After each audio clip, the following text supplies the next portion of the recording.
Bien, muy buenas tardes a todas y todas, colegas, estudiantes, amigos y amigas de Eugenia que vienen a escuchar Eugenia. Estamos muy contentos de tener, obviamente, una amiga de la casa, del Instituto de Historia, que viene a presentar esta obra colectiva, que es una gran obra colectiva y que Eugenia gentilmente no está donando el libro, sino que solamente lo está haciendo circular para que puedan ver el índice, los autores y autoras. Esto es parte de Residencia en Historia. No está la persona que hace siempre la presentación, que es María Montt, que se excusa mucho por no estar. Residencia siempre online, pero aprovechando que está Eugenia, gracias al Fondo Irregular del profesor Casals, preferimos hacer esto presencial porque obviamente otra dinámica, etcétera. Yo aquí solo modero y dejo con ustedes a Alfredo Riquelme, que va a hacer una presentación también del currículum de Eugenia para dialogar con el libro en discusión. Así que muchas gracias, Eugenia, y muchas gracias, Marcelo, también por organizar esto. Y bueno, comencemos. Muy bien, bueno, eh, voy a presentar a Eugenia en relación al libro, digamos, porque si bien presentar el currículum entero de Eugenia sería algo menos largo que presentar el libro de 2000 páginas, es un currículum muy extenso a pesar de que Eugenia se doctoró hace 15 años, ¿no? Exactamente, 15 años. Bueno, yo creo bueno, Eugenia Paleraki, muchos de los que estamos aquí la conocemos porque ha sido, eh, bueno, fue en primer lugar, es doctora por la Pontificia Universidad Católica de Chile en cotutela por la Universidad de París I, Panteón Sorbonne, o más bien debería decirlo al revés, porque su lugar inicial fue la Universidad de París, y hoy día es maestra de conferencia de Historia Contemporánea de América Latina en la Universidad de París I, Panteón Sorbona. Para mí, que fui su profesor, su co-director, junto con Annick Lamperrier, en los años anteriores al 2009, es igualmente muy emocionante recibirla hoy día en nuestra universidad como ya profesora, digamos, de la universidad en la cual la conocí como doctoranda, ¿no? Y creo que esta posición institucional en la universidad francesa que ha alcanzado Eugenia es producto de su sólida trayectoria como historiadora que ha desarrollado durante los años anteriores, desde el año siguiente a su doctorado, en la Universidad de Cergy-Pontoise, ¿no? Donde he tenido también la oportunidad de ser invitado, de participar en varias actividades. Bueno, debo decir además que gracias a Eugenia yo he publicado varias cosas, digamos, porque ha sido la editora de dos, yo creo, libros en los cuales yo he sido coautor.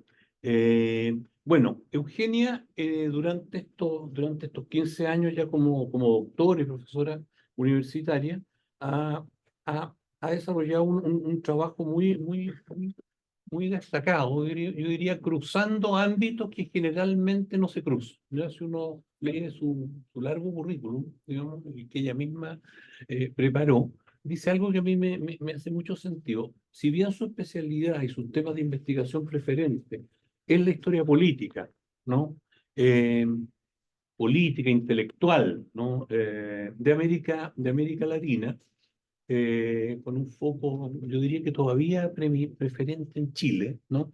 Eh, ha examinado la historia de América Latina desde una perspectiva que no es usual en los Global Studies, por así llamarlo, lo digo en Globich, digamos, sobre América Latina o sobre cualquier lugar del mundo en el cual la geolocalización manda, digamos. Esto tiene una serie de razones que van desde razones institucionales, burocráticas, hasta razones epistemológicas y de política universitaria, qué sé yo. Pero yo creo que Eugenia ha sido de las personas que ha sido pionera y muy consistente junto a muchos otros en distintos rincones del planeta, digamos, por romper estas divisiones entre lo latinoamericano, lo europeo y los estudios afroasiáticos, etcétera, ¿no?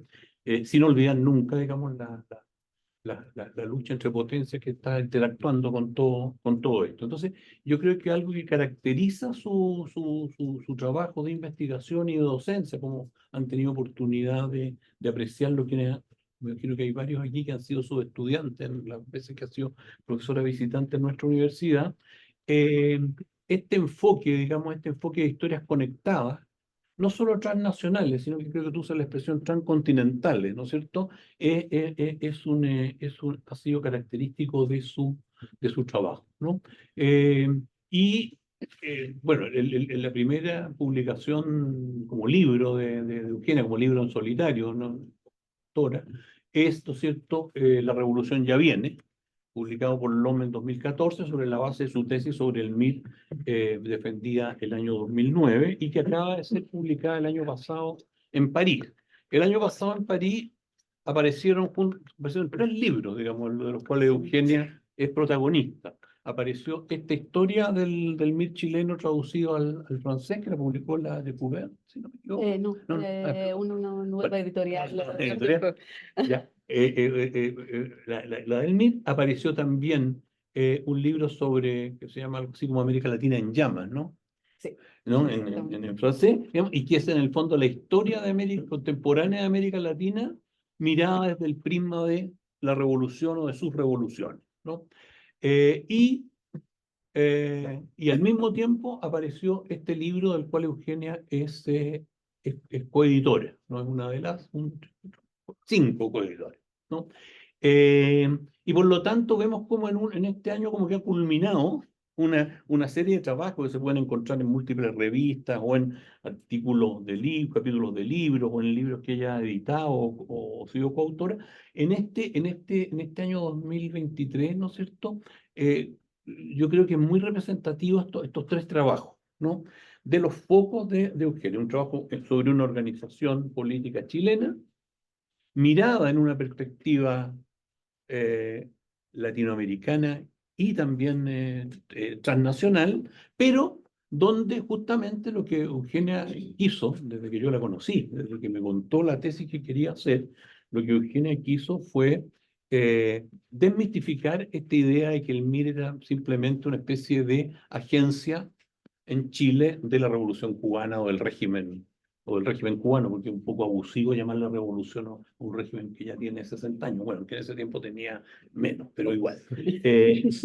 Bueno, entonces, salir de eso. Luego, el libro sobre la revolución en América Latina y este libro sobre una historia global de la revolución, ¿no? Y paso ahora, en los 3 minutos que me quedan, 10 minutos, ¿no? A hacer un breve comentario del libro que evidentemente no he leído todavía, ¿no? Porque es un libro que hay que tener en papel, en verdad, es bien difícil leerlo en digital. Se puede comentar después de revisarlo en digital, ¿no? En digital tiene la virtud que uno puede buscar palabras clave y todas esas cosas. Y yo creo que Eugenia, lo primero que quiero decir es que yo, bueno, seguramente porque es la que más conozco, o es la persona que conozco de todos los académicos que participan en la edición del libro, yo vi el sello de Eugenia en la introducción del libro, ¿no? Es decir, yo creo que voy a comentar la introducción del libro y algunas otras cosas. Bueno, ya el índice es digno de estudio, digamos. Uno podría hacer una ponencia, incluso un pequeño artículo, solo comentando el índice, porque hay una selección de revoluciones. Es decir, porque el libro se propone una tarea titánica, ¿no? Cuando lo leamos en francés o cuando se traduzca al español o al inglés, digamos, para que tenga más difusión. Es decir, sería estupendo que todo el mundo pudiera leerlo en francés, pero el mundo ya no es así. Ya no lo puedo dar, no lo puedo dar como bibliografía en un curso de posgrado en Chile.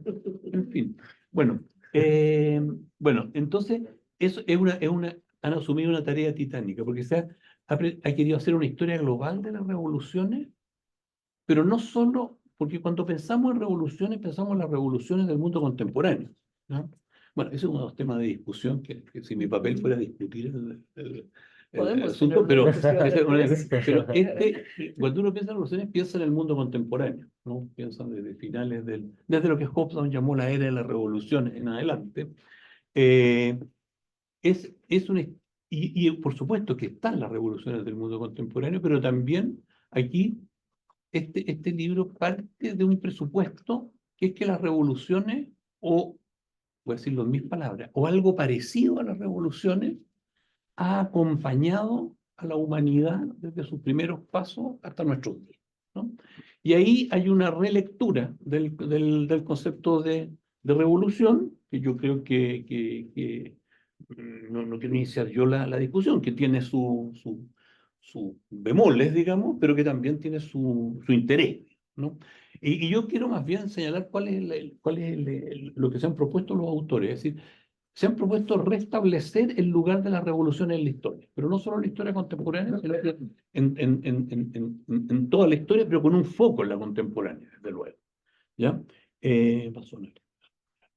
Se han propuesto eso, y por otro lado, esta idea de lo global, pero un global que además quiere ser descentrado, ¿ya? Es decir, la revolución no quiere, este libro no quiere estudiar solo las grandes revoluciones, sino que todas las revoluciones o todos los tipos de revoluciones de los que quiere hacerse cargo.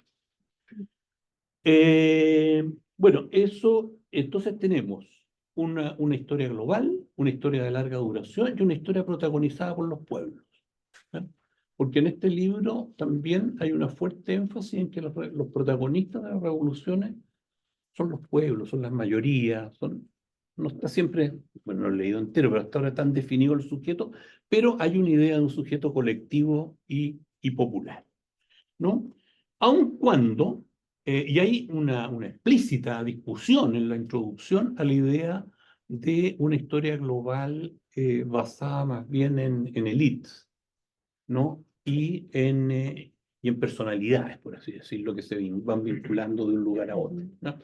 Y sin embargo, aquí entra un punto polémico, al estudiar las revoluciones, ya cuando entrando a los estudios, no se puede evitar reemplazar la galería de pensadores o de comerciantes o de artistas por una galería de revolucionarios, ¿no?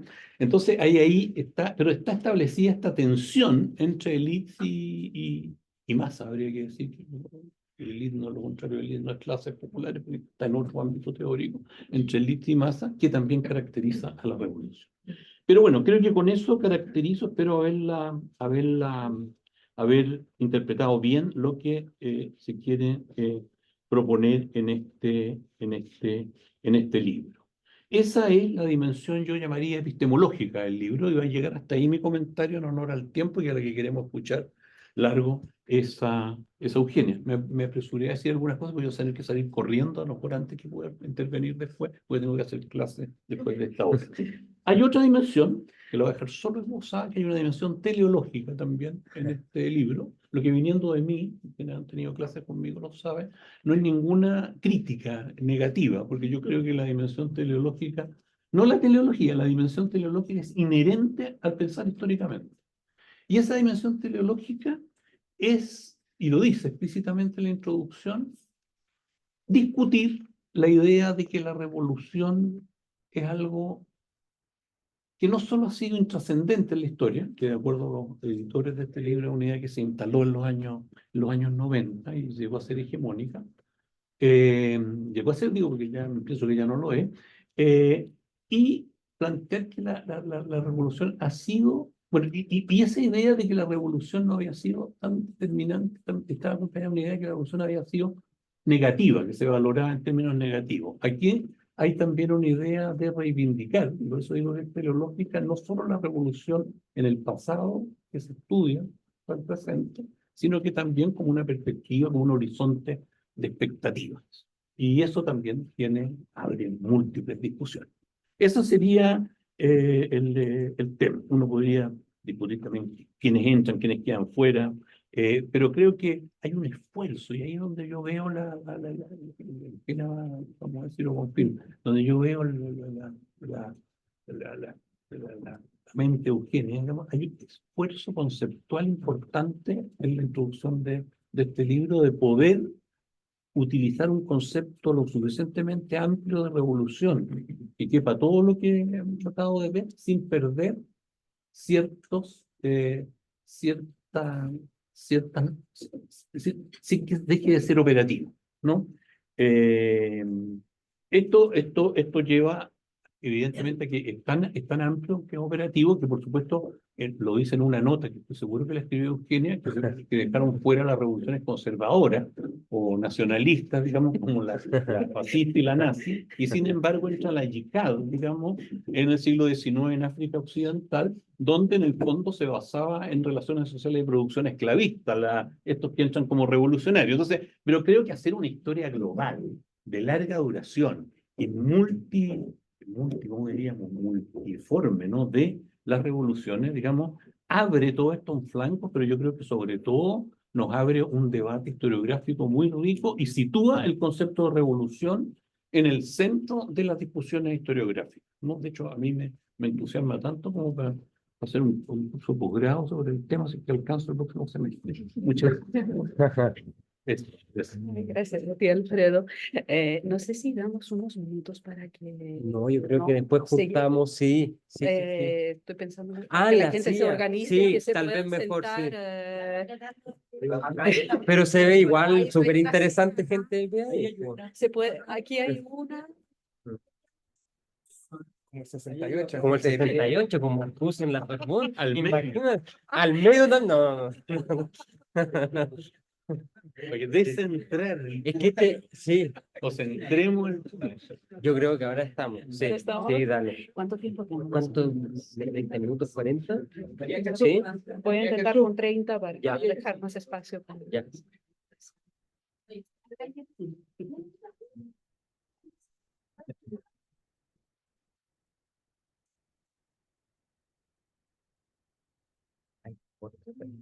Dale. ¿Empiezo? Sí, sí. Bueno, buenas tardes a todas, a todos. Estoy feliz de estar acá por muchas razones, por ver a personas que son colegas y amigos, amigas de larga data, también porque he tenido la oportunidad y la suerte de haber crecido historiográfica e intelectualmente en la Católica, primero en el marco de mi tesis de doctorado bajo la dirección de Alfredo y luego también como profesora invitada del magíster y doctorado y después haciendo un curso de pregrado justamente sobre historia global de las revoluciones. Entonces, una parte de la reflexión que es colectiva y que aporté en parte a este volumen, empezó en gran medida en el marco de la Católica, así que estoy feliz de estar acá.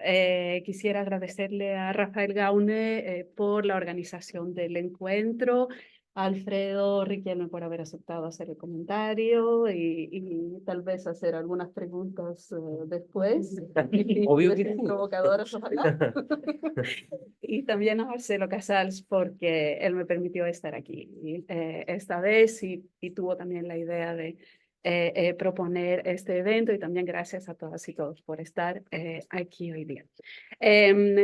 Por supuesto, es imposible resumir el contenido de este volumen, está circulando, me parece, entonces no duden en mirar los contenidos, está también disponible en línea, entonces si tienen acceso a internet pueden ver, está todo el índice del libro y también me parece la introducción. Lo que quiero hacer aquí es a la vez explicar cómo se concibió y cómo evolucionó este proyecto editorial y también plantear al mismo tiempo ciertas hipótesis, apuestas y decisiones que tomamos a nivel editorial. Y después espero que haya preguntas. Yo sé que es complicado hacer preguntas sobre un libro que no ha sido leído, pero por curiosidades, o sea, yo estoy aquí para responder inclusive sobre cómo trabajamos. Entonces es una especie de presentación del making of del libro.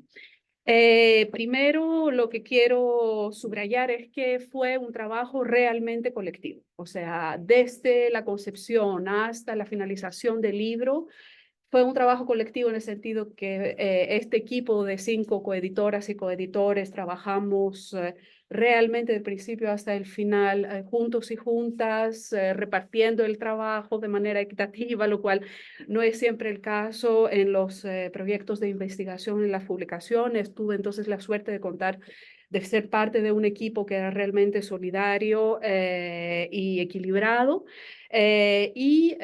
También colectivo en el sentido de que concebimos, o sea, la redacción de la introducción, de la conclusión y de varios capítulos fueron una escritura colectiva, hubo discusión en las diferentes etapas de la escritura y en la forma en que definimos intelectualmente el proyecto fue realmente el fruto de intercambios constantes entre nosotras y nosotros. Entonces fue realmente un proyecto concebido y editado de manera colectiva. Además, no hubiéramos podido preparar este volumen sin haber contado con este grupo maravilloso de autoras y autores, aproximadamente 70 personas de diferentes países, diferentes continentes, y les debemos un inmenso agradecimiento por su contribución. Además, ustedes saben, y tal vez vuelva a ello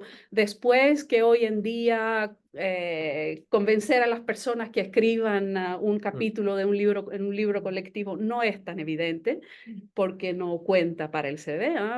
Entonces, quienes contribuyeron a veces pasando meses de lecturas, de reflexión, de escritura, o sea, este volumen en realidad fue escrito por todas las personas que aparecen ahí, por eso también quisimos poner todos los nombres en la contraetapa.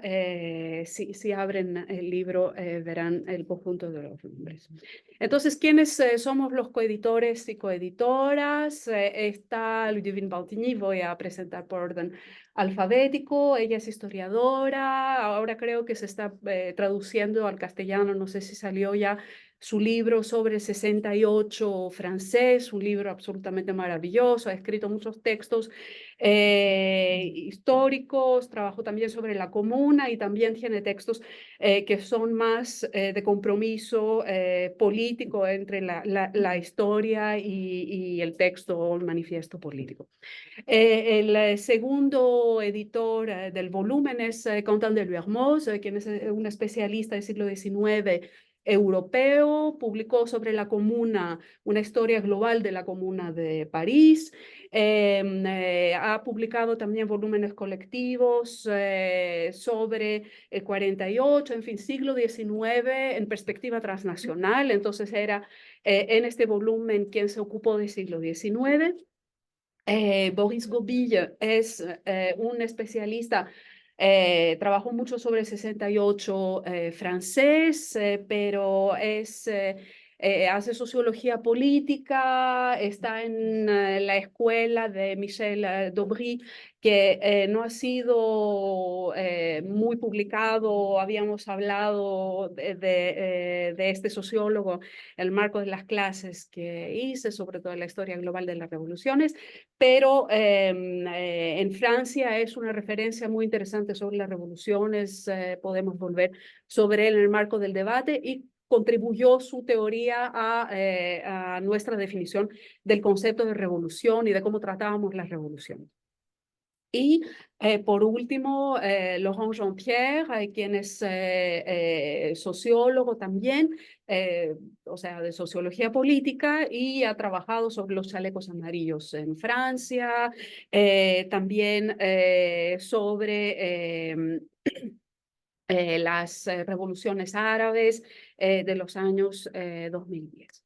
Entonces, este equipo, que es a la vez heterogéneo, tenía en común una preocupación por las revoluciones, su historia y también su presente.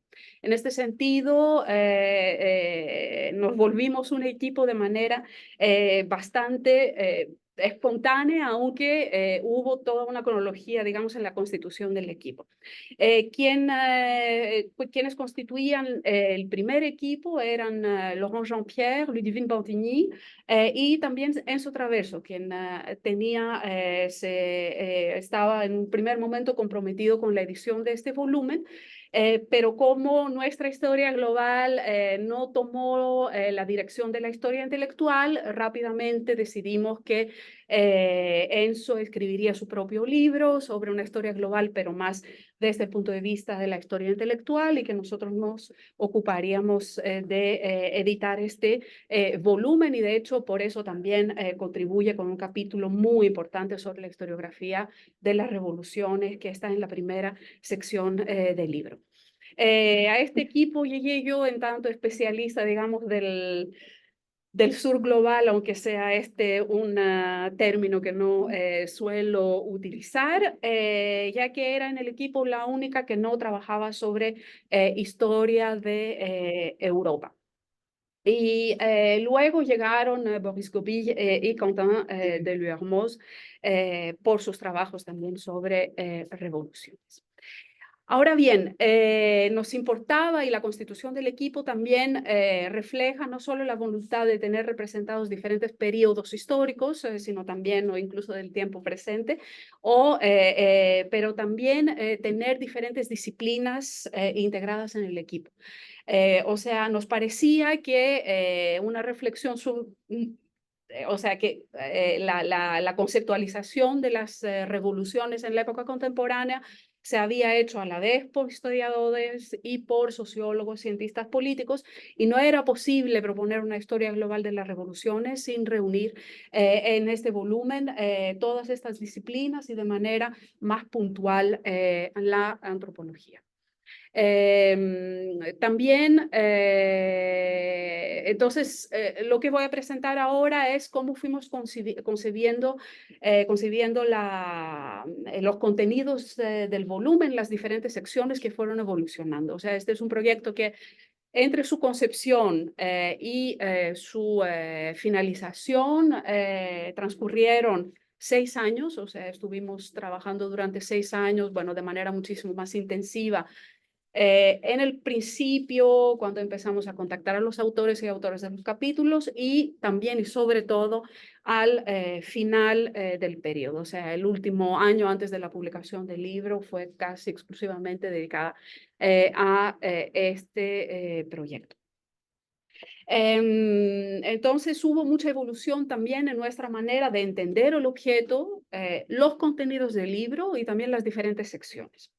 La primera sección que nos parecía evidente que tenía que formar parte de este libro es lo que llamamos las constelaciones, que son en realidad momentos o periodos revolucionarios y generalmente que presentan estos periodos o momentos revolucionarios dentro de un espacio determinado. Voy a dar algunos ejemplos para quienes no han visto todavía el libro. Hay un primer capítulo sobre las revoluciones atlánticas, hay capítulos sobre las revoluciones de independencia en los Balcanes, hay un capítulo sobre 1917, no solamente en Rusia, sino también en otros territorios asiáticos que formarán parte de la Unión Soviética.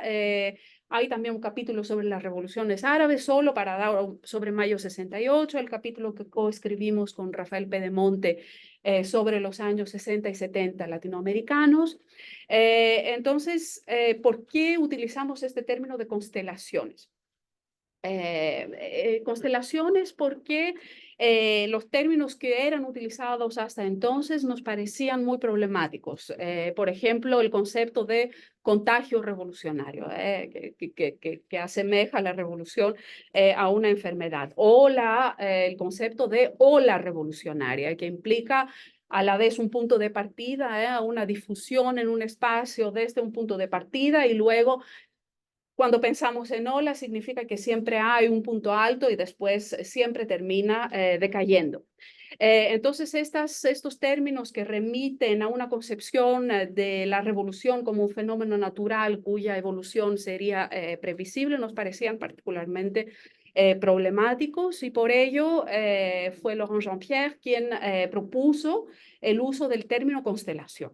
Constelación, ¿por qué? Porque permite pensar en estos puntos en el cielo conectados los unos con los otros, que forman un conjunto que tiene sentido, pero al mismo tiempo cuyos astros se iluminan, diferentes astros, según los momentos. Un astro puede iluminarse en un momento, puede ser más poderoso que los demás, puede después decaer para dejar espacio a que otros puntos de la constelación se iluminen y ocupen el escenario principal. Entonces no se trataba de uniformizar las revoluciones, sino tratar de pensar en sus conexiones en el espacio y también en el tiempo, con sus singularidades y especificidades. Justamente para evitar una lectura difusionista de la historia revolucionaria. Por supuesto, una de las primeras preguntas que se plantearon fue ¿qué constelaciones queríamos estudiar? Bueno, no hay respuesta perfecta, y el objetivo no era tampoco ser exhaustivos. De todas maneras, aunque quisiéramos, no lo hubiéramos podido ser, entre otras cosas porque no hay necesariamente especialistas que trabajan sobre todos estos temas o que aceptarían escribir el capítulo para este libro. Volveré tal vez a ello en el marco del debate sobre quiénes contactamos, cómo, por qué, si les interesa que lo mencione. La otra pregunta también era, o sea, entonces el criterio era que por supuesto había que incluir a las llamadas grandes revoluciones, pero siempre la idea era incluir a las grandes revoluciones dentro de constelaciones. Por ejemplo, algo que se nos reprocha mucho en Francia cada vez que presentamos el libro es, ¿por qué no hay un capítulo sobre la Revolución Francesa? Y nuestro argumento, y yo creo que nos bajaron las ventas a causa de eso también, pero no, estoy bromeando. Digamos que nuestra propuesta, que no es solo nuestra propuesta, todos los capítulos siempre se apoyan en una producción historiográfica muy rica y trabajos que han estado siendo realizados desde hace décadas por una parte de la comunidad académica. Entonces, la idea era colocar justamente la Revolución Francesa, sacarla de su excepcionalismo y colocarla dentro de un marco mucho más amplio que es el de las revoluciones atlánticas. Y menciono solo el ejemplo más conocido, puedo evocar también otros si les interesa cuando hayan visto los contenidos del volumen.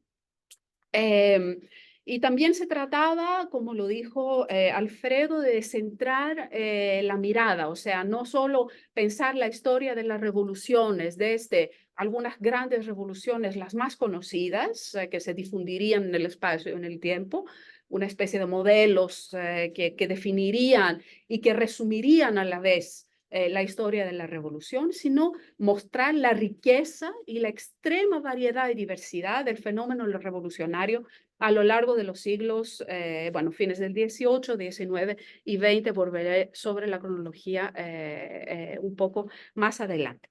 Entonces, también la pregunta que se planteó fue la selección de autores y autoras. Intentamos tener en la medida de lo posible un equilibrio entre especialistas, mujeres, especialistas, hombres, lo cual no fue siempre posible. Y yo creo que esto demuestra, sobre todo para las generaciones mayores, una predominancia en este campo de la historia política de los historiadores hombres. Esto parece estar cambiando en las generaciones más jóvenes. También intentamos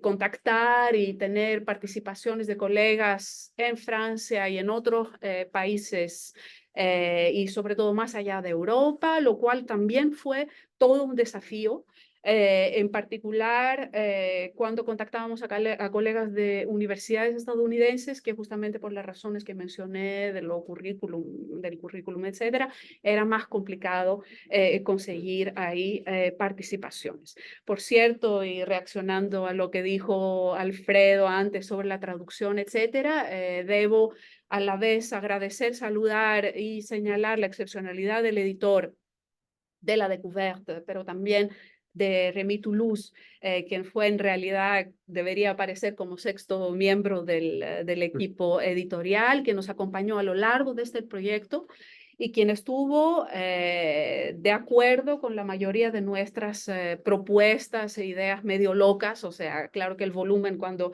lo pensamos por primera vez, no estaba para nada destinado a tener el tamaño que terminó teniendo, y a pesar de ello nos dejó una gran libertad de acción y mostró un inmenso respeto también por nuestras propuestas intelectuales. Y yo creo que hoy en día es muy difícil encontrar en el mundo editorial este tipo de respeto por los autores y autoras, y también de osadía y de toma de riesgos, que son también riesgos económicos.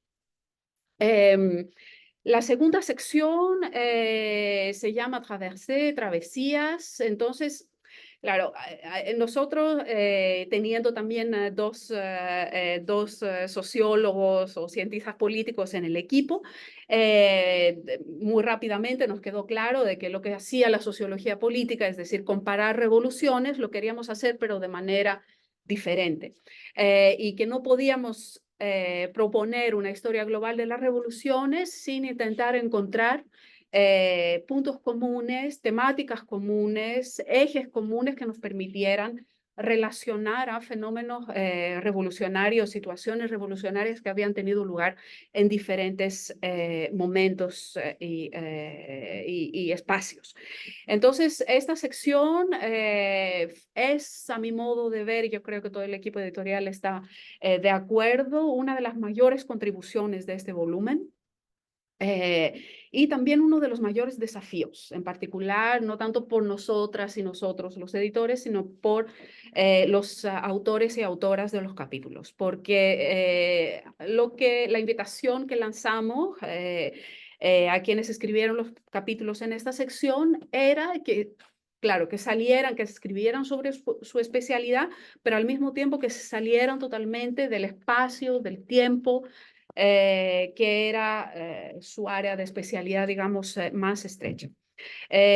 Hubo colegas que respondieron a esta invitación de manera muy impresionante, la verdad, que sabemos todo el trabajo y el tiempo que les exigió la escritura de los capítulos, y otros colegas que pues donde costó más salir de su área de especialidad. Entonces hubo un trabajo editorial de parte nuestra, con propuestas de reescritura, invitaciones un poco insistentes a que expandieran un poco el campo, etcétera, lo cual no siempre fue posible. Pero digamos que este es también parte del desafío de una empresa editorial como esta, y se aprende también mucho de estas experiencias y de las dificultades también que plantea una empresa tan ambiciosa. Solo para dar algunos ejemplos, hay temas transversales que son bastante clásicos en la historia de las revoluciones, y también temas nuevos. Hay un capítulo, para mí es uno de los mejores del libro, escrito por Caroline Fayol, sobre feminismo y revolución. Bueno, titulado Mujeres y Revolución. Carolina está muy contenta con el cambio del título, pero fue una opción editorial de último momento un poquito autoritaria, tomada por nosotras y nosotros. El capítulo Imperios y Revolución de Clément Thibault, que una maravilla este capítulo y muy impresionante. Un capítulo sobre ecología y revolución, otro capítulo sobre estatizaciones y revolución, llegando a la conclusión bastante interesante y desafiante de que las revoluciones, si contribuyen en algo, es en reforzar a los estados, lo cual podría parecer como una paradoja. Entonces,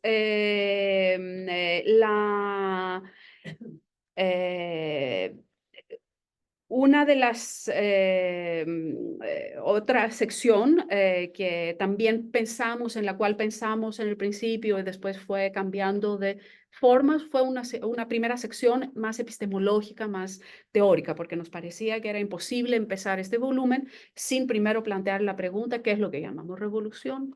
¿Cuál es la definición que damos? ¿Cómo ha sido pensada la revolución desde las ciencias sociales? También, y ahí fueron textos agregados a última hora, y de nuevo agradecemos mucho a las autoras y autores que aceptaron prestarse a este ejercicio, 3 entrevistas en el principio, invitando a descentrar el concepto de revolución visto desde África, Asia y América Latina. Sé que suena un poquito tercermundista, pero era absolutamente necesario, y salieron conclusiones muy interesantes desde estos textos. La sección que fue agregada en un segundo tiempo, en gran medida a iniciativa de Laurent Jean-Pierre y de Quentin de Luermoz, fue esta sección que constituyó todo un desafío sobre las revoluciones antes de la era de las revoluciones. ¿Por qué? Porque la historia global, entre otras cosas, invita a expandir el periodo, la periodización, la cronología generalmente adoptada. Entonces, claro, mientras que la mayor parte del libro se dedica al periodo contemporáneo y también al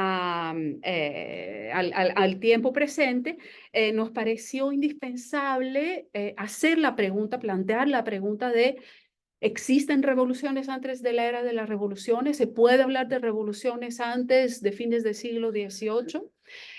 Bueno, la respuesta que fue dada fue que, claro, el concepto de revolución, bastante esperada, que el concepto de revolución, así como lo utilizamos y lo definimos hoy en día, tiene sentido justamente a partir del siglo XVIII, pero quienes escribieron los capítulos sobre la prehistoria, la Grecia y Roma clásica, el periodo medieval y también la época moderna, demostraron que había fenómenos que se parecían a revoluciones, aunque no fueran llamados así, y sobre todo se dieron la tarea de pensar o repensar sus periodos y sus temas desde el concepto o en torno al concepto de revolución, que también, según los autores y autoras de esta sección, pareció ser un ejercicio particularmente interesante desde el punto de vista intelectual e historiográfico.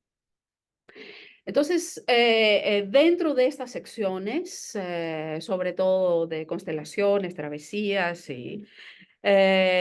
integramos lo que llamamos las viñetas, es decir, textos más cortos que en un primer momento fueron pensados para ilustrar o encarnar la historia revolucionaria que queríamos contar. Para no que fueran solo capítulos de grandes síntesis, donde por supuesto había actores y actrices de la historia, pero también proponer algunos enfoques que permitieran estudiar un tema de manera más encarnada y más específica. Ahora bien, este tipo de textos lo fuimos utilizando sobre todo hacia el final del volumen, cerca de la finalización del volumen, también como una posibilidad para llenar, digamos, los vacíos que nos parecían quedar.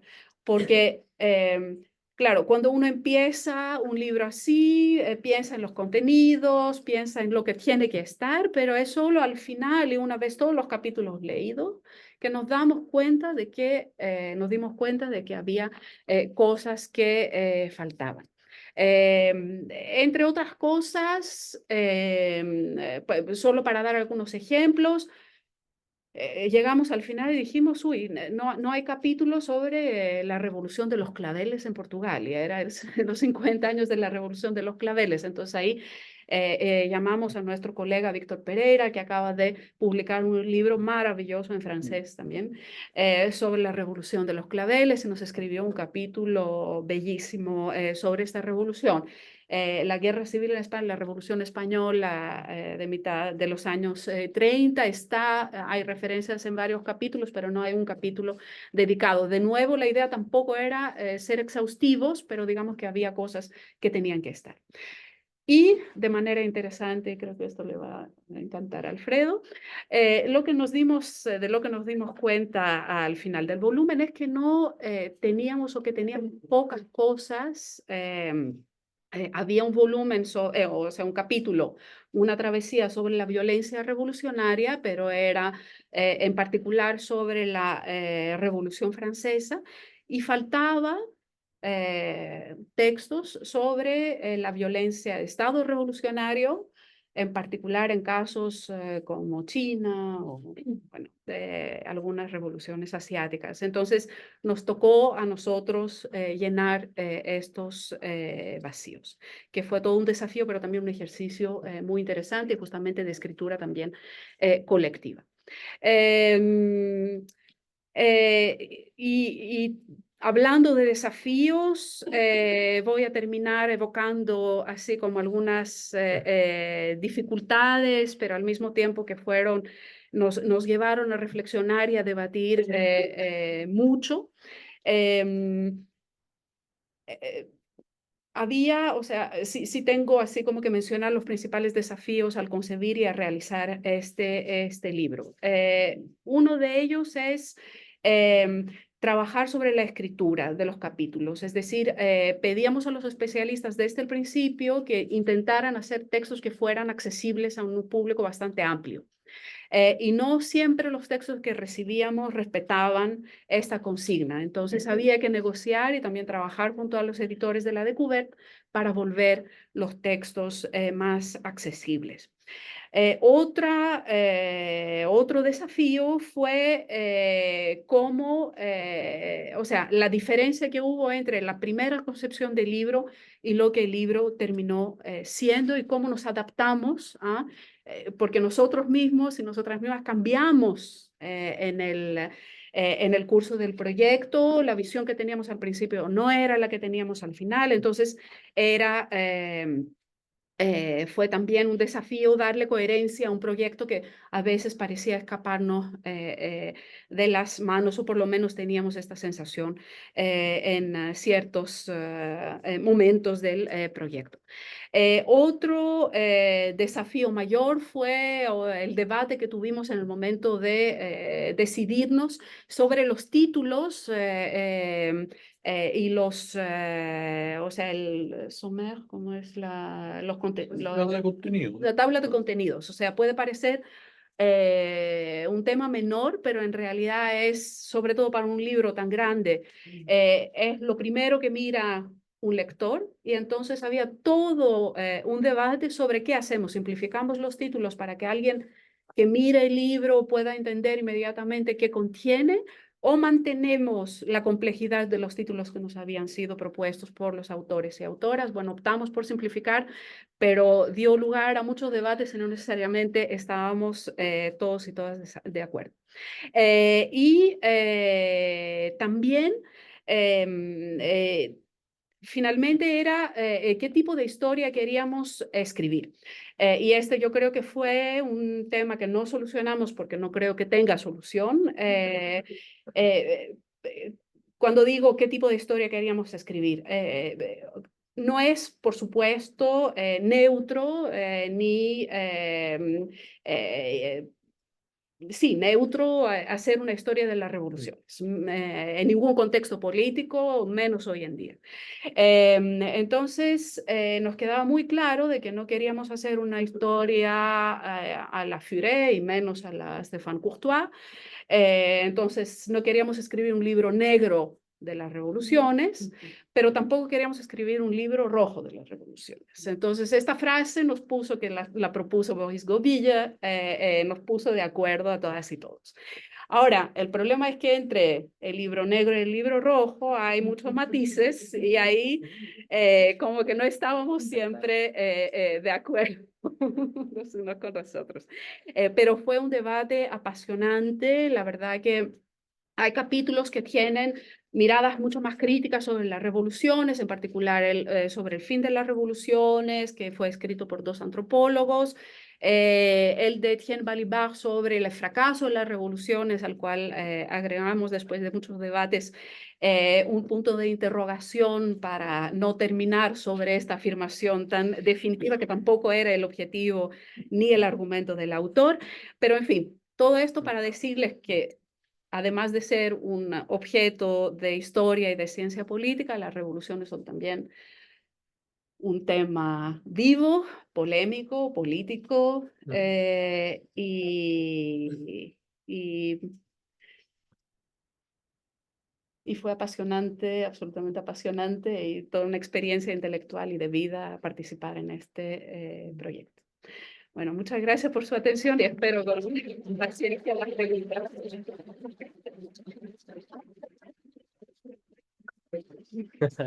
sé Bien. cuánto tiempo hablé. No, bien, tenemos media hora de espacio, un poco más de discusión, así que, no sé, Alfredo, quizás partir por ti y después abrimos la ronda de comentarios y preguntas, o prefieres... Prefiero no partir, Ya. pero déjame un espacio. Sí, para sí, que obvio. llegue mi hora de clase. Bueno, abrimos el espacio de preguntas, comentarios. Prefiero no partir, pero si nadie se anima a partir. Parto y Parte, produzco sí, polémica. obvio. Mira, bueno, bueno, yo creo que ha sido muy, muy interesante escuchar a Eugenia. Yo creo que tenemos el problema que Eugenia nos decía, que estamos Mm. discutiendo un libro del cual, bueno, algunos tenemos la ventaja que lo hemos ojeado, hemos leído algunas partes y otros en el fondo han escuchado la intervención de Eugenia. Pero sin embargo, ya la propia intervención de Eugenia yo creo que abre una serie de problemas, que tal vez parto yo que tengo la ventaja de haber leído algo del libro, y que llevamos discutiendo este tema con Eugenia hace, no sé, hace 15 años, no sé, como 20 años, sí, sí, sí, aprox, O más. ¿no? O más, puede ser, ¿no? Yo creo que el libro cumple el papel de situar, como lo decía en mi primera intervención, a las revoluciones como aunque un libro quiere descentrar, pero en el centro de la historia. Es decir, si es que existe algún centro de la historia, o en la corriente principal de la historia, ¿no? Es decir, las revoluciones han hecho historia, ¿ya? Ahora, yo creo que siempre que se plantea estas discusiones se corre el riesgo de volver a la idea de que la historia es forjada por las revoluciones, que es una idea que una de las ideas matrices, ¿no es cierto?, de todo lo que es la izquierda o la mayor parte de las izquierdas del siglo XX, ¿no? Esta idea de que las revoluciones hacen la historia. O, en el último término, las revoluciones son la historia, ¿no? Y el resto no es más que reproducción de lo mismo, etcétera, etcétera, etcétera, ¿no? Entonces yo creo que ahí y yo creo que hay una expresión que se usa, la de pasar al acto, que la revolución es pasar al acto. O sea, yo creo que, bueno, el concepto tiene problemas porque se usa, digamos, para los que incurren no solo en la violencia revolucionaria, sino en el terrorismo, por lo menos en el periodismo francés, se usa esa expresión. Pero yo lo voy a argumentar desde otro punto de vista. Yo creo que en la historia los sujetos que participan en la historia están siempre pasando al acto. No se necesita imaginarse como revolucionario para incidir en el curso de la historia. La reforma, pero una defensa del reformismo incremental y gradualista, han modificado la historia profundamente. Comparemos el capitalismo europeo antes del estado de bienestar y después del estado de bienestar. Veamos los índices de vida de la población, participación política. Yo diría que incluso son más altos desde el punto de vista de democratización que donde ha habido revoluciones. Ese sería un punto importante. Por otra parte, yo creo que, bueno, yo creo que la idea de descentrar también tiene sus bemoles, digamos, en el sentido de que en el libro se dice, en el fondo, que poco discutiendo las otras historias globales, que me parece un muy buen punto, digamos, estas historias globales que son como historias globales de la globalización, pero de la globalización como del foro de Davos, no sé si me entiendes, como aplicar la mirada del mundo del foro de Davos a toda la historia, ¿no? En el fondo, y que en eso yo estoy totalmente de acuerdo con los autores del libro, ha sido un problema de ciertas historias globales. Pero eso no quita que las asimetrías, y bueno, ahí se pone el énfasis, por supuesto, en antagonismo y asimetría, ¿ya? Pero no todo antagonismo es una revolución. Voy a volver sobre eso, pero entre las revoluciones y los revolucionarios a nivel global también hay asimetrías, ¿no? Si comparemos la asimetría entre la Unión Soviética y Cuba en el contexto de la crisis de los misiles, es decir, una tenía la llave para que la otra siguiera existiendo. Así es simple. Esto puede ser polémico para personas que creen en el protagonismo desde abajo y todo eso, pero yo estoy convencido de eso. Es decir, si no ponen los misiles, Khrushchev, se acabó el régimen cubano en un cierto plazo. Esto es historia ficción, pero al menos un argumento que se puede esgrimir, digamos. Ahora, paradójicamente, eso mismo llevó a los cubanos a imaginarse que ellos eran más revolucionarios que los soviéticos y podían incluso desplazarlos como fuerza e intentar crear otra internacional, que fue la aventura tricontinental de corta duración, digamos. Pero, y ahí de nuevo viene entonces creo que ahí hay un tema importante. Hay asimetría también entre las revoluciones y las conexiones son asimétricas. Y las intervenciones son fuertes, como lo demuestra Westa en la Guerra Fría Global, entre otros libros que han tratado el tema. Entonces ese sería otro tema. Y por último, yo creo que queda pendiente un gran tema. Este es un libro que piensa las revoluciones como después del régimen moderno de historicidad. No sé si piensa las revoluciones sin una noción de progreso que las sostenga. Eso es muy interesante, yo creo que es lo más determinante. Y que en el fondo está en este libro porque está en la discusión contemporánea, no solo historiográfica, sino que cultural, de las ciencias sociales, políticas, etc.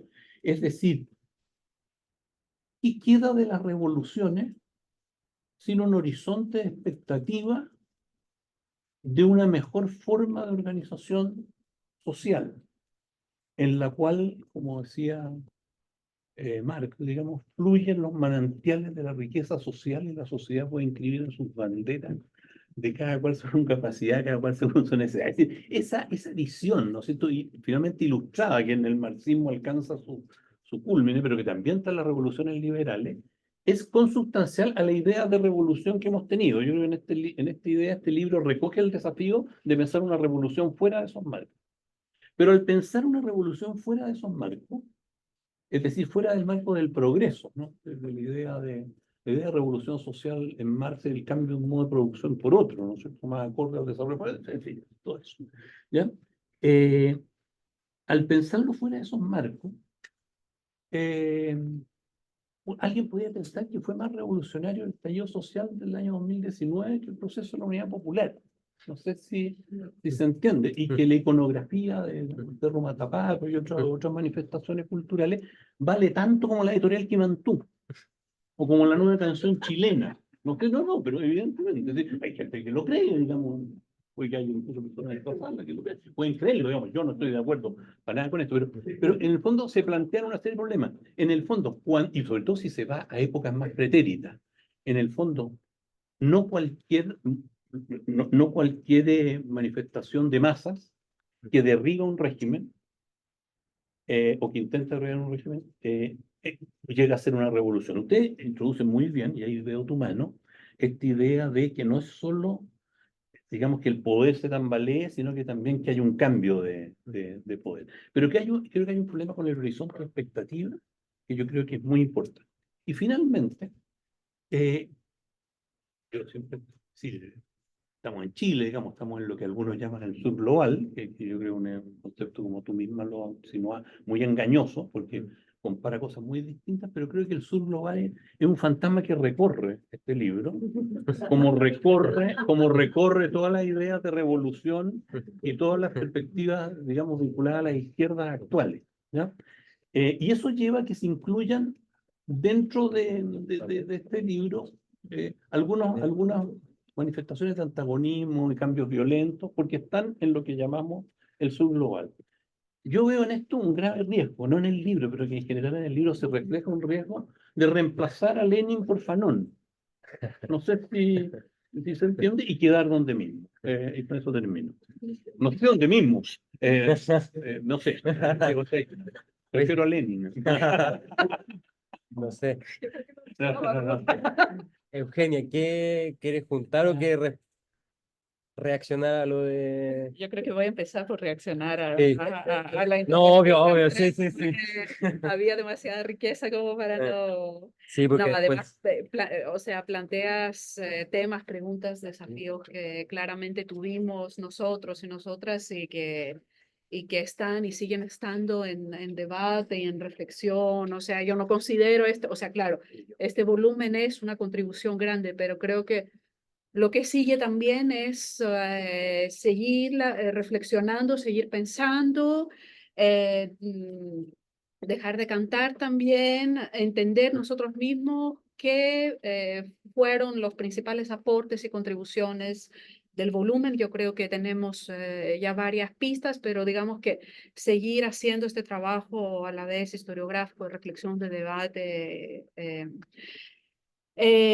Bueno, claro, el libro se titula Historia Global de las Revoluciones, por lo tanto su objeto son las revoluciones. No pretendemos resumir la historia de la humanidad o la historia contemporánea en el fenómeno revolucionario, pero sí tomar a las revoluciones como una puerta de entrada para pensar la época contemporánea. Ahora, tal vez haya que hacer otro volumen que sea revoluciones y contrarrevoluciones para intentar pensar los dos fenómenos. De todas maneras, las contrarrevoluciones también forman parte de la reflexión porque lo sabemos ya, es imposible pensar lo uno sin lo otro.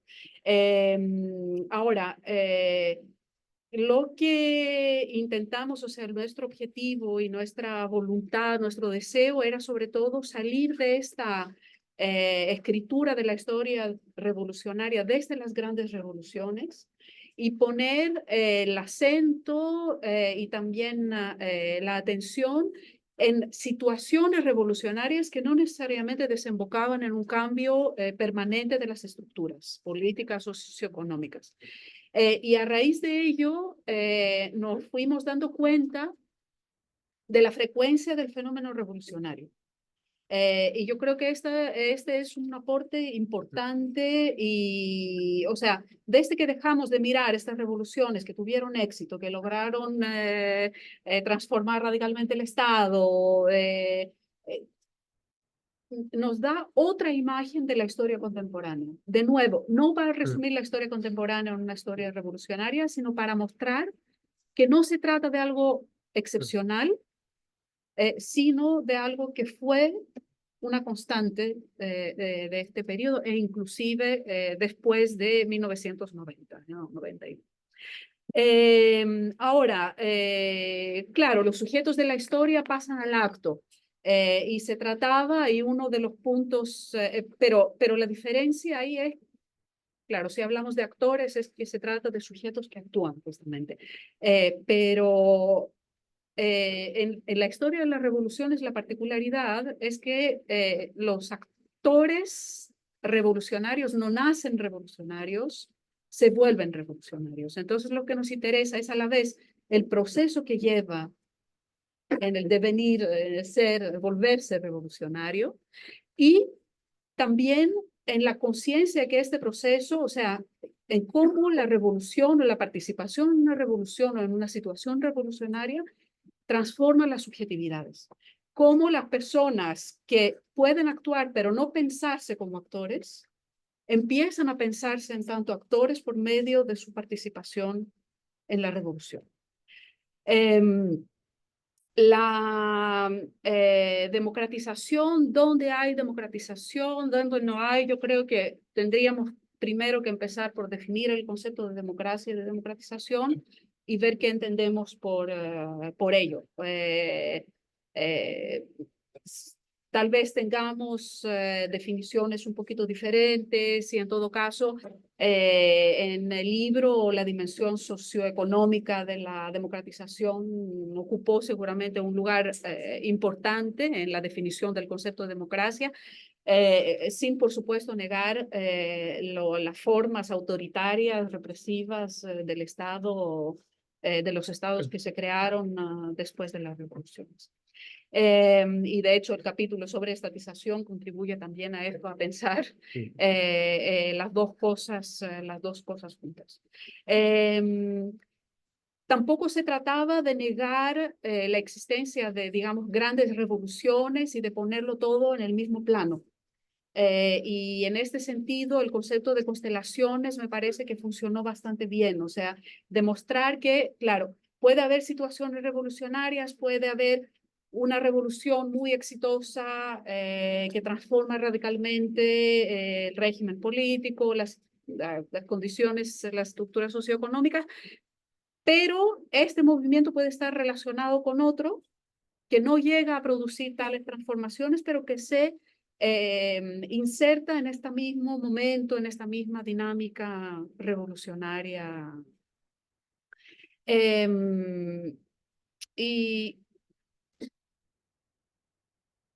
Y volviendo, o sea, llegando al tema de modernidad, que en el fondo, o sea, sin horizonte de expectativas, sin, o sea, cómo pensar las revoluciones sin un horizonte de expectativa, yo creo que una de las conclusiones de los capítulos que estamos enfocados en el años 1990, muestran justamente un cambio en las concepciones de la revolución. O sea, que ya no se trata de pensar la revolución en primer lugar como un cambio de Estado, una conquista del Estado, sino como un cambio que debe empezar por las prácticas cotidianas y por la vida cotidiana, para luego pensarse como un cambio mucho más general, colectivo. Entonces, se trata también de ver las diferentes acepciones del término de revolución, no solo de un lugar a otro, pero también de un periodo a otro, de un momento a otro, y claramente reconocer que sí, por supuesto, la disolución de la Unión Soviética fue un marco temporal que cambió muchas cosas, ¿no?, en esta historia. Pero y tampoco, y en esta perspectiva, perdón, estoy pasando de una, o sea, de no querer encerrarnos en una historia de las grandes revoluciones, pero de reconocer que las hay. No se trata de comparar, de dar puntos o de considerar que un proceso, yo creo que solo por la importancia y el espacio que ciertas revoluciones ocupan dentro del libro, la recurrencia de ciertos nombres, o sea, puedes mirar, yo creo, miraremos el índice, cuántas veces aparece Fanon y cuántas veces aparece Lenin. Yo creo que Lenin aparece mucho más. Pero se trata de pensar justamente, de conciliar el nivel macro con el nivel de las subjetividades para reconocer la capacidad de cambio radical, incluso en revoluciones o en situaciones revolucionarias que no llegan hasta una transformación radical del Estado. Y también lo que dice Daubry, que siempre escribimos la historia de las revoluciones desde su resultado final, pero quienes las vivieron en el momento no sabían cómo esto se iba a terminar. Entonces la incertidumbre es propia de las situaciones revolucionarias, por eso el enfoque en estas mismas situaciones, más que en los resultados, que también, por supuesto, hay que pensar, permite dejar de mirar las revoluciones desde su resultado y entender la riqueza de... así que voy a parar aquí, creo que en parte... Bien, muchas gracias, Alfredo. Tenemos 3 preguntas que vi que levantaron la mano. Marcelo, Manuel y Nancy. Y después, sí. ¿Tu nombre? Jaime.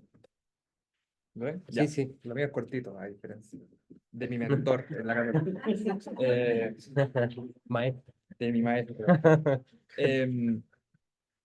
Bueno, en realidad te quería preguntar por lo último que dijiste, así que lo dejaré pasar esa parte, que es el análisis, digamos, antropológico de la revolución, pero ya lo mencionaste, y que finalmente creo que a nivel de cambio y en subjetividades, por supuesto que no podría ser comparado con experiencias reformistas, como decía. Quizás ahí hay una diferencia que es fundamental a nivel ontológico incluso. Pero bueno, dado que ya mencionaste eso, lo que te quería preguntar en realidad, y que no lo escuché en tu exposición, seguro sí en el libro, es la vinculación contemporánea del siglo XX, o bueno, desde el siglo XIX, entre revolución y socialismo en particular, ¿no? Que creo que es una vinculación lo suficientemente poderosa para moldear la idea misma de revolución en general, ¿no? Desde, desde la construcción de esa vinculación ya no se puede pensar la revolución sin tener en cuenta su vinculación a favor o no con el socialismo. Y, y quizá, y esto lo dejo como a nivel de hipótesis, ¿no? Lo que se acabó en nuestro régimen de historicidad es precisamente esa vinculación, ¿no? La posibilidad de imaginar una alternatividad a nivel mundial, y no necesariamente una idea revolucionaria en su acepción antropológica, como decía. Entonces, ¿cómo, si es que hay que formular la pregunta de una forma, este, cuál es el poder o la potencia para moldear la idea misma de revolución de su vinculación contemporánea con el socialismo? Juntemos, ¿te parece? Sí, Manuel. Bueno, muchas gracias, Eugenia. Yo creo que lo que nos ha mostrado aquí es una labor titánica. Me imagino juntar a todas estas personas, discutir el tema, lograr publicar ese libro, que cuando lo vi originalmente en librería dije, ya no salen libros así, ¿no? Qué valentía de hacer libros así, y qué bueno que sigan existiendo, aunque sean los últimos que veamos. Espero que no. Pero mi pregunta tiene que ver con si se dio al interior del equipo un debate en torno, yo creo que algo mencionó Alfredo, ¿no? La posibilidad de revoluciones que fueran de otro color. Estoy pensando un poco en el trabajo que me tocó hacer, ¿no? Una gente que se siente revolucionaria, que siente que hace una revolución capitalista, que no solo derrocó a un gobierno, sino que derrocó a un régimen de gobierno, que instaló un sistema que cambió la sociedad por completo, de la cual probablemente Chile no ha podido salir, no seguirá mucho tiempo en ese sistema. Pensar si existía esa posibilidad o el sueño siempre es un sueño liberador que tiene una cierta orientación política. ¿Podría la revolución tomar otra orientación política también, teniendo élites iluminadas como fueron los economistas en algún momento? Va un poco por eso, ¿no? Si ese tipo de discusión se dio al interior. Gracias. Gracias, Manuel. Nancy. Hola, Eugenio. Hola. Sí, yo llegué un poquito tarde, no sé si te referiste a eso, pero mi pregunta es, cuando se escribe un libro con estas características, ¿no? Que es global, ¿se discutió alguna vez el concepto de canon? Como que de alguna manera se construiría también con estos aportes un canon sobre la revolución.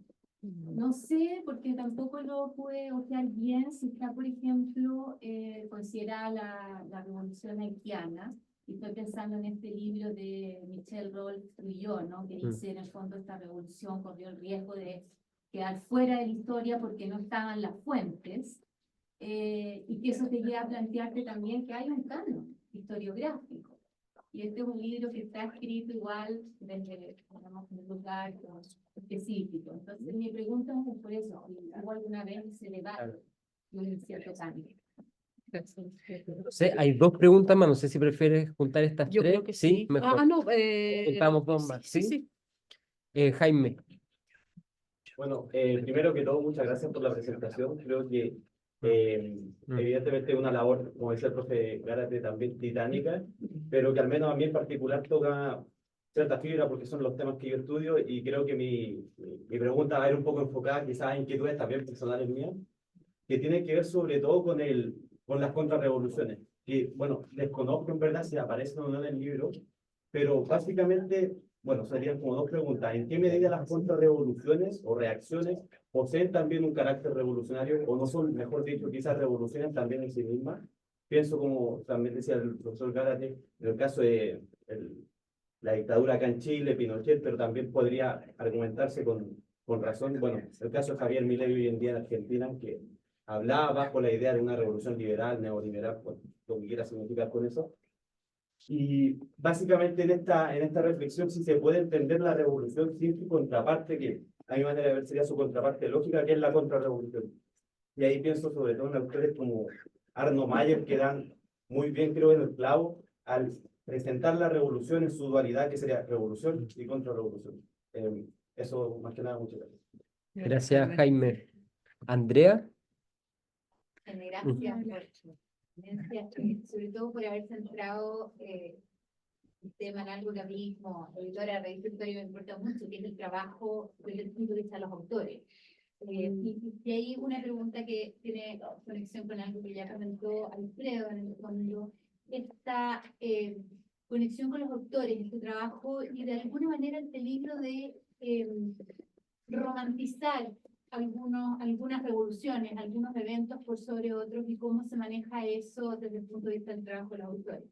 Y lo segundo, muy cortito, yo veo mucha gente aquí muy interesada, tengo claro que el libro está en francés, pero los invito a reseñarlo para la revista Historia. No, obviamente no podía dejar pasar la oportunidad. Pero...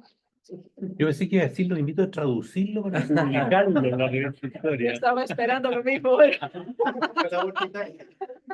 Esa puede ser más.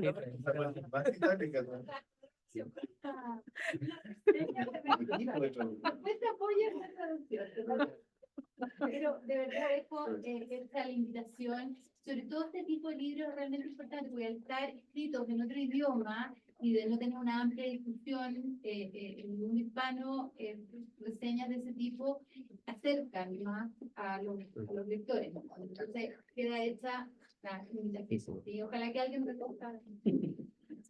Muchas gracias. Antes que responda Eugenia, yo les pido disculpas por tener que retirarme antes de Se va pero indignado. tengo que irme, no a hacer la revolución, sino que a hacer clase, la lucha de clase. Ahí empieza. ¿Tú tienes una pregunta? Y responda a esta ronda y sí. Bueno, muchas gracias a todas, a todos por sus preguntas. Bueno, Marcelo siempre me hace preguntas difíciles, ¿eh? Bueno, yo creo que fueron dadas diferentes respuestas dentro del libro.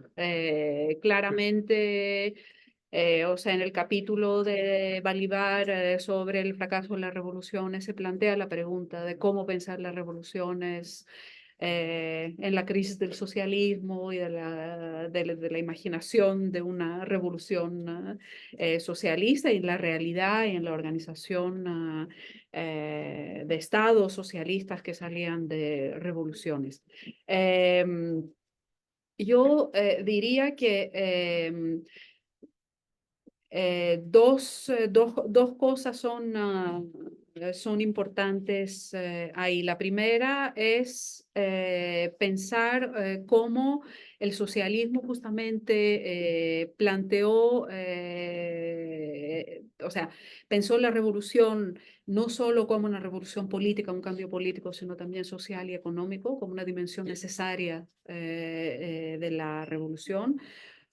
Otra dimensión que no fue impuesta o inventada por la definición socialista de la revolución, pero que fue aún más marcada, es la participación, justamente de lo que decía antes Alfredo, de las masas.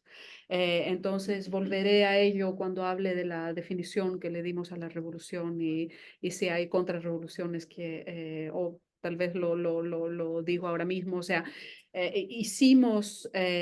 optamos por una definición de la revolución que excluyera las contrarrevoluciones, como lo que llamas la revolución capitalista en Chile, sin considerar que era la única respuesta posible a la pregunta. Pero fue una posición no solo historiográfica, sino también política. Porque la definición, o sea, optamos por una definición mínima que nos permitiera pensar la revolución en diferentes contextos y tanto las situaciones revolucionarias como revoluciones que producían un cambio del Estado. Pero sí definimos como revolución movimientos que eran movimientos populares con una participación amplia del pueblo, como movilización constante, no solo como aceptación o sumisión a un poder transformador, digamos, del Estado y de la economía, y también situaciones donde había un doble poder. Entonces, un cuestionamiento del status quo y la emergencia de formas de doble poder. En este sentido, la revolución capitalista de la dictadura chilena no entra en nuestra definición de la revolución. Hubo un debate entre nosotros si tomábamos en cuenta definiciones, no sé, como la revolución pasiva, la revolución legal. Hay un capítulo sobre esto y no estuvimos todos y todas de acuerdo en el equipo editorial, pero digamos que la definición que se terminó imponiendo a través de los debates entre nosotros fue justamente esta, que insistía en el carácter popular, porque vinculaba también con el tema de las subjetividades y del cambio de las subjetividades desde la acción y desde el hecho de volverse y de pensarse actores de la historia, que acarrea la participación en las revoluciones. Entonces, las contrarrevoluciones las pensamos sobre todo desde la interacción y el diálogo con las situaciones revolucionarias, y cuando se estudian momentos revolucionarios, estos momentos revolucionarios son también están también imbricados con reacciones a la revolución, oposiciones a la revolución y propuestas de cambio que justamente no se piensan como revolucionarias, sino como contrarrevolucionarias. En particular, cuando se piensa la violencia revolucionaria, yo creo que hoy en día, y justamente después del trabajo de Arno Mayer y de otros historiadores como Jean-Clément Martin, que está en el libro y que escribe el capítulo sobre la violencia revolucionaria, o sea, que es imposible pensar la violencia revolucionaria sin integrar en la reflexión también lo que viene como reacción y que contribuye muchas veces en la radicalización de la violencia revolucionaria. Entonces, el carácter de masas, participación del pueblo, para retomar el concepto de los propios revolucionarios, se reforzó a través de la acepción socialista del término de revolución, así como el vínculo estrecho, para no decir casi sinónimo, de la transformación revolucionaria pensada desde el Estado, desde la conquista del Estado, lo cual involucró también pensar los proyectos de cambio de la sociedad desde una escala macro, muchas veces, con una jerarquización, y esto se ve en la violencia de las revoluciones o de los estados socialistas, bueno, Mao, Pol Pot, etcétera, que en el fondo al servicio del proyecto transformador se pone la vida humana, y en este sentido sí hay una no coincidencia entre democratización y revolución. Tal vez podría decir más, pero tendría que pensarlo de forma más... ahora el concepto de canon, yo creo que nos pusimos de acuerdo sobre algunos principios que compartíamos, teniendo también aproximaciones, dándonos la posibilidad de aproximaciones y dando a los autores y autoras la posibilidad de aproximaciones diferentes. Diría, o sea, no recuerdo algún capítulo que utilizara este término para pensar la historia de las revoluciones o la historiografía de las revoluciones, pero tal vez o sea, yo creo que en el capítulo sobre la historiografía de las revoluciones, la forma de pensarlas de manera sistemática y encerrada, no sé si entiendo lo que bien me dices si no es exactamente lo que estabas preguntando. No, la idea es cómo tal vez se va construyendo un canon que va dejando fuera otras experiencias históricas, porque tal vez está hecho también desde un cierto lugar de poder, en fin. Entonces tal vez no es que se haya pensado precisamente, pero de alguna manera está construyendo el canon, está contribuyendo a construir. Bueno, uno de los objetivos era justamente intentar romper con la escritura de la historia de las revoluciones desde el canon europeo o noratlántico, para decirlo de esta forma, para fines del siglo XVIII o principios del siglo XIX, que en realidad se extendió también al siglo XX, porque por lo menos en Francia existe esta imagen de la historia de las revoluciones como concentrada en el siglo XIX y siendo sobre todo europea. Entonces, uno de los objetivos del libro fue salirse de este relato y pensar, ampliar el espacio y decir, bueno, está este capítulo sobre el yihad, que no es lo que entendemos hoy día, es como para relacionar también África, el continente africano y las redes de trata de esclavos, etcétera, en la historia revolucionaria atlántica. Haití, o sea, en el capítulo de Manuel Cobo, la revolución haitiana ocupa un lugar central y justamente da cuenta de toda esta historiografía reciente que demostró lo importante que era y para las revoluciones hispanoamericanas e iberoamericanas del periodo, o sea, fue o se volvió progresivamente más importante que la Revolución Francesa. Entonces, ahora sí. Si estamos inventando un nuevo canon historiográfico, espero que no, reemplazando por el sur global, o no creo que sea el caso, porque seguimos dando un lugar importante a las revoluciones europeas, y digamos a las más emblemáticas, pero se trata de colocarlas dentro de un contexto más amplio y de señalar la importancia de revoluciones que justamente no habían sido visibles antes del desarrollo de la historia global. Y para yo diría que ahí donde encontramos un problema con ciertos capítulos, no era de la romantización de algunas revoluciones. Yo creo que, o sea, tenía que ver seguramente con las personas que invitamos a contribuir al volumen, sino que algunos capítulos que eran más bien lo contrario, es decir, que llegaban a escribir justamente una historia negra en las revoluciones sin ningún matiz. Y ahí hubo uno o dos capítulos que nos plantearon un problema serio porque había cosas que se decían que... y otro capítulo que era complicado era uno sobre religión y revolución, que el colega se fue un poquito, bueno, en fin.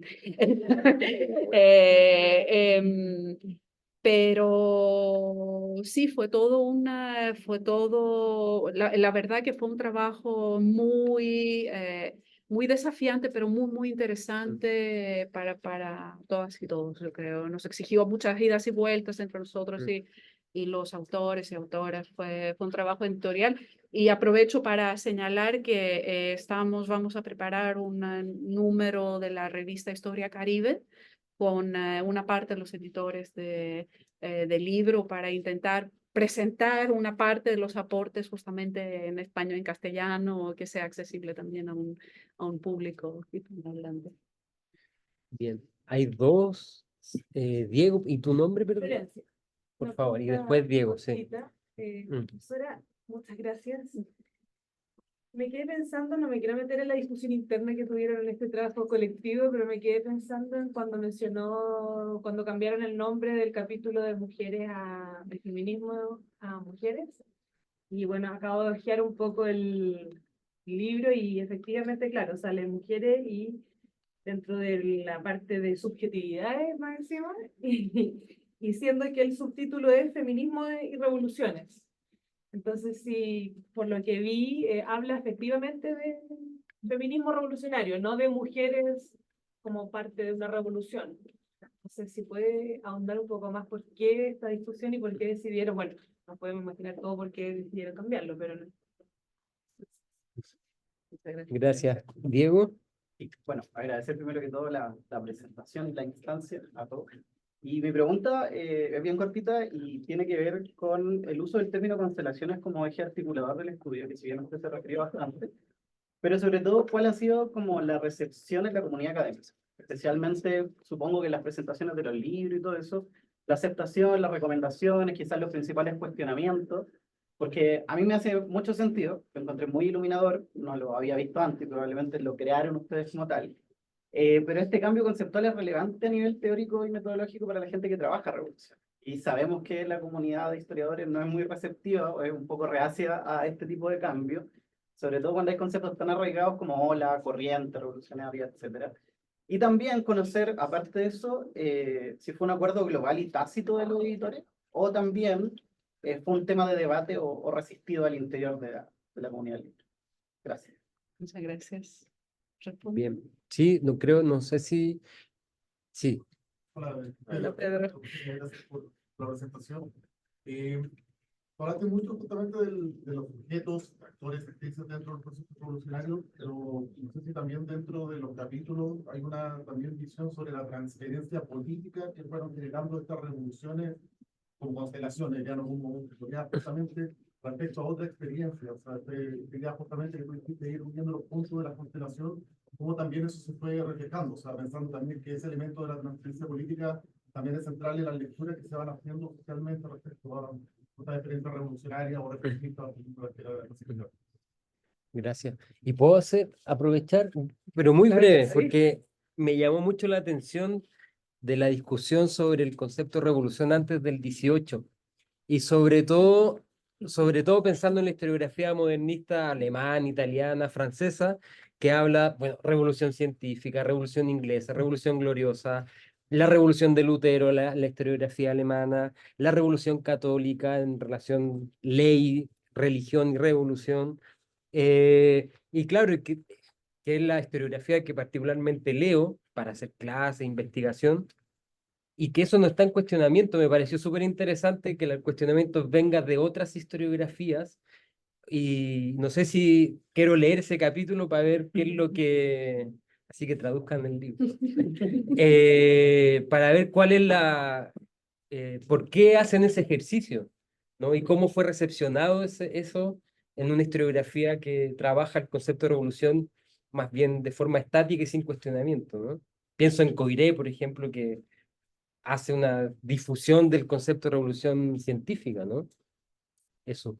Muchas gracias. Sí. ¿Puedo agregar un poco a lo que Sí, dice sí, Rafa? claro. Que también me interesa mucho esa parte. Mm. También cómo se desarrolló entre los distintos autores el tema de lo global en periodos que son medievales, tu historia antigua, ¿no es cierto? También debe ser un desafío metodológico, más allá del concepto de la revolución antes de la revolución, también el tema de lo global. Me parece súper interesante. Muchas gracias. Bastante preguntas. Sí, no, pero es fantástico. Mm. Y todo eso sin que hayan leído el libro, así que y me imagino lo que sería si lo hubieran leído. A ver, el cambio de nombre, o sea, la autora Caroline Fayol, estábamos de acuerdo con ello, pero el debate fue más bien de orden comercial. No sé si debería decirlo esto públicamente.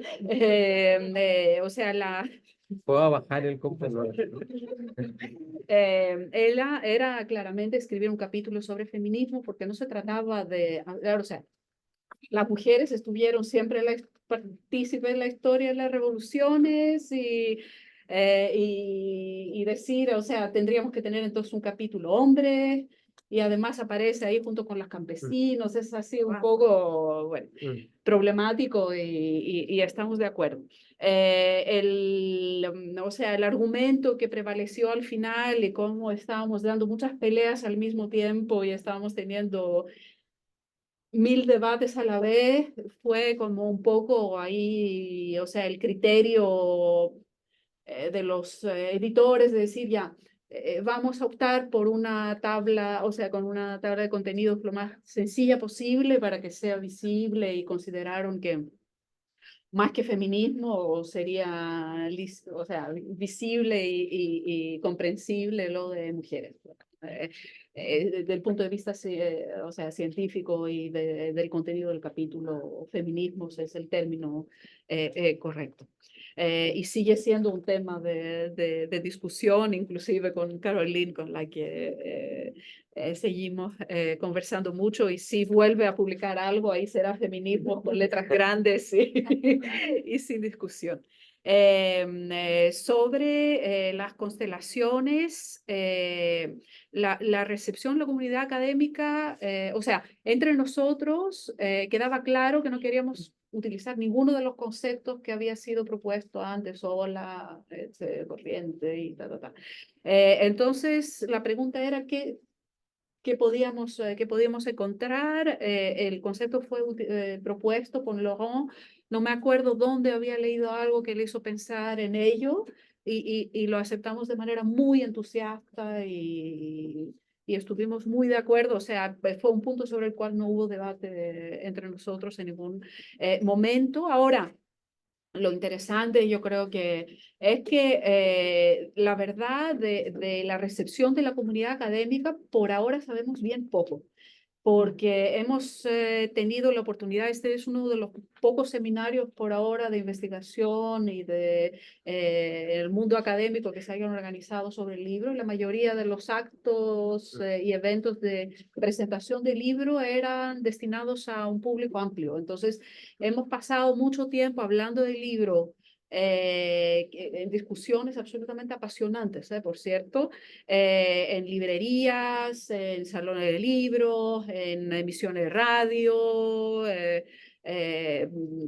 televisión no mucho porque no se presta mucho a estos temas, pero un poco de Twitch y todo eso. Así se llama, ¿cierto? Creo, sí. Y ya. Entonces, ahí donde lo presentamos, sí hubo una recepción bastante positiva y una acogida.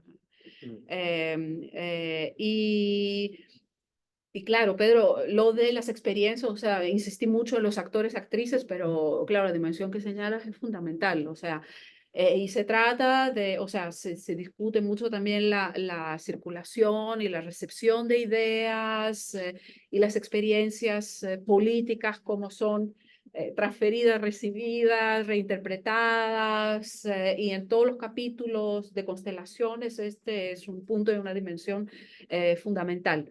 No hay una teorización propia o que te podría decir en tal página estamos teorizando lo que es, pero digamos que la historia global, o sea, la pensamos sobre todo como historia conectada, con una atención muy grande puesta en las experiencias locales y en las recepciones y reinterpretaciones locales. O sea, es más una historia transnacional, pero dado el periodo y la no existencia de naciones durante un buen periodo del que trata el libro, no se podía utilizar el término de transnacional.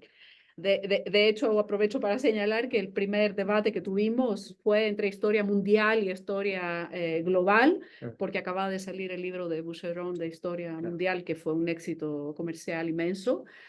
Pero los 5 coeditores estuvimos desde el principio de acuerdo sobre esto no era una historia mundial de la revolución, o sea, era global. Entonces, parte de la definición del concepto de revolución era también decir, estamos hablando de revoluciones políticas. Entonces la revolución científica y está el capítulo de Ludivine sobre la palabra revolución, se refiere, entre otras cosas, a los diferentes usos de la palabra revolución, pero señalando que el objeto de estudio es, y hay referencias a la revolución inglesa, pero no a otras acepciones del término. Entonces, ahí restringimos porque si no, o Claro, sea, no.